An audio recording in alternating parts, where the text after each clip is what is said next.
Now, so far we have focused on the market system, but this system is actually only one half of the global economic paradigm. The other half is the monetary system. While the market system deals with the interaction of people gaming for profit across the spectrum of labor, production, and distribution, the monetary system is an underlying set of policies set by financial institutions which create conditions for the market system, among other things. It includes terms we often hear, such as interest rates, loans, debt, the money supply, inflation, etc. And while you might want to pull your hair out listening to the gibberish coming from the monetary economists, modest preemptive actions can obviate the need of more drastic actions at a later date. the nature and effect of this system is actually quite simple. There are really only two things anyone needs to know about the monetary system. 1. All money is created out of debt. Money is monetized debt, whether it materialized from treasury bonds, home loan contracts, or credit cards. In other words, if all outstanding debt was to be repaid right now, there would not be $1 in circulation. And 2. Interest is charged on virtually all loans made, and the money needed to pay back this interest does not exist in the money supply outright. Only the principal is created by the loans, and the principal is the money supply. So, if all this debt was to be repaid right now, not only would there not be $1 left in circulation, there would also be a gigantic amount of money owed that is literally impossible to pay back, for it does not exist.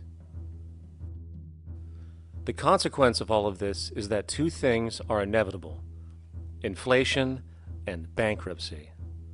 As far as inflation, this can be seen as an historical trend in virtually every country today, and easily tied to its cause, which is the perpetual increase of the money supply, which is required to cover the interest charges and keep the system going.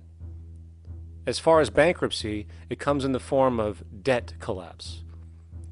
This collapse will inevitably occur with a person, a business, or a country, and typically happens when the interest payments are no longer possible to make.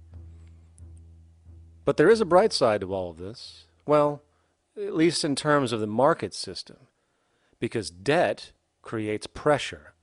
Debt creates wage slaves. A person in debt is much more likely to take a low wage than a person who isn't, hence becoming a cheap commodity. So it's great for the corporations to have a pool of people that have no financial mobility. But hey, that same train of thought also goes for entire countries. The World Bank and the International Monetary Fund, which mostly serve as proxies for transnational corporate interests, give gigantic loans to troubled countries at very high interest rates, and then, once the countries are deeply in the hole and can't pay, austerity measures are applied, the corporations swoop in, set up sweatshops, and take their natural resources.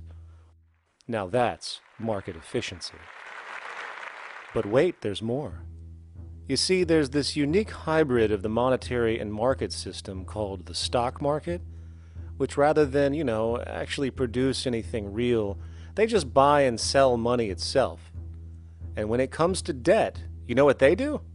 That's right, they trade it. They actually buy and sell debt for profit, from credit default swaps and collateralized debt obligations for consumer debt, to complex derivative schemes used to mask the debt of entire countries, such as the collusion of investment bank Goldman Sachs in Greece, which nearly collapsed the entire European economy. So when it comes to the stock market and Wall Street, we have an entirely new level of insanity born out of the money sequence of value. And because of Wall Street and the global stock market, there are now conservatively about $700 trillion of outstanding fraudulent claims known as derivatives, still waiting to collapse, a value amounting to over 10 times the gross domestic product of the entire planet. And while we have seen the bailouts of corporations and banks by governments, which of course comedically borrow their money from banks to begin with, we are now seeing attempts to bail out whole countries by conglomerates of other countries through the international banks. But how do you bail out a planet? There is no country out there that isn't now saturated in debt. The cascade of sovereign debt defaults we have seen can only be the beginning when the math is taken into account. It has been estimated in the United States alone that income tax would need to be raised to 65% per person just to cover the interest in the near future. Economists are now foreshadowing that within a few decades, 60% of the countries on the planet will be bankrupt. But hold on, let me get this straight. The world is going bankrupt, whatever the hell that means, because of this idea called debt, which doesn't even exist in the physical reality. It's only part of a game that we've invented.